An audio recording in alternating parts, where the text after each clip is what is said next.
Azadîxwaz li Hamburgê li dijî cezayên darvekirinê û Komara Îslamî xwepêşandanekê lidarxistin.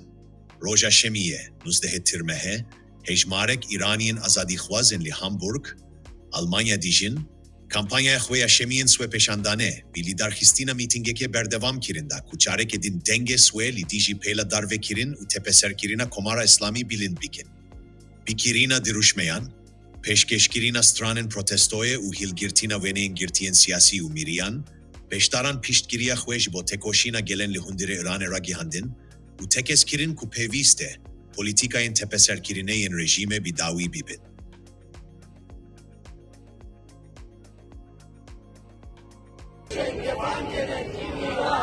Freiheit für alle politischen Gefangenen in Iran!